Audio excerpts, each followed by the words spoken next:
Contest chair, fellow Toastmasters, and very welcome guests. Back in 2011, my wife and I considered moving to Canada, so we decided the best thing to do was go on a little holiday. We went to Toronto for about 10 days, and we would highly recommend going to see it. It's a wonderful city. When we were there, one of the highlights of this trip was going to Niagara Falls, Ontario. I specify Ontario because it's a twin city south of the border. It's also called Niagara Falls in New York State. Now, what's really interesting about Niagara Falls is that it's the honeymoon capital of the world. It is officially the busiest place for honeymoons. If you're wondering what that's like, imagine Bray Seafront on ecstasy. I guess it's because so many people get remarried in North America, they've got teenage kids, and what better way to entertain them than an arcade? And when we were going around, he's showing us all these places, and of course we're having a look at the bridge, the bordering between America and Canada, and there's a big stripe in the middle of it, which is the official divide.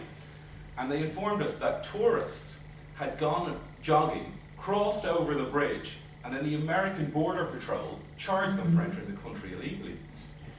And then we got to the falls themselves, which is a collection of 3 falls: the Horseshoe Falls, the American Falls, and the Bridal Veil Falls. Standing 167 feet high, with 100 million litres of water gushing over every second. Now, while all that was impressive, Toastmasters, there was one thing on everybody's mind. Had anybody ever gone over the falls? Lived to tell the tale. So they told us about a guy who went over in a barrel, and he did survive. Bruised and battered, but he survived. Inspired by this, somebody said the problem was he wasn't restrained. So he restrained himself in a barrel, and his left arm and the barrel were recovered. Then in 2003, another fella said, I see the solution. I shall build an ejector seat into a jet ski. The second I go over the falls, hit the button, parachute to safety, and ta-da. Unfortunately for him, the ejector seat didn't go off, and neither he nor his ejector seat were ever seen again. But being a man who laughs in the face of danger, Toastmasters, my destiny was clear and defined. I will go over the falls! So in no time at all, I was working on my apparatus. And on the morning of April 22nd, 2011, I announced my intentions, leaving only a short amount of time because it's illegal in both countries to go over the falls.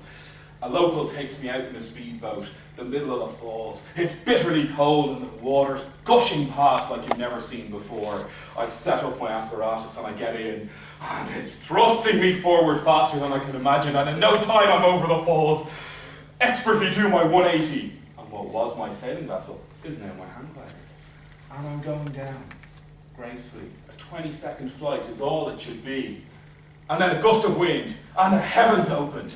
My wife is on the radio, and she realizes my concern that now I'm going to land in America, and I don't have my passport. With that, she says, there's a man here who can help you. And the next thing I hear this voice, laddie, listen to me. Now, I can get your passport to you. What I'm going to do is, I'm going to stick in a little baggie, use my crossbow here, shoot it to you, it'll hang from the frame of your hang glider, and you're done. Nervously, I agree. And a second later, my passport's dangling in front of me. Yes! I take it and put it in my pants and continue. Suddenly, a flash of light! I feel pain like never before. Lightning struck! The canvas is melted. I'm going in for the crash landing. I'm clearing the railings. And I bounce, and I bounce, and I'm out cold, rolling over in pieces. I wake up on an ambulance trolley with 2 paramedics over me and 3 American Border Patrol agents. Excuse me, sir, we need to see your passport. Mr. Chairperson.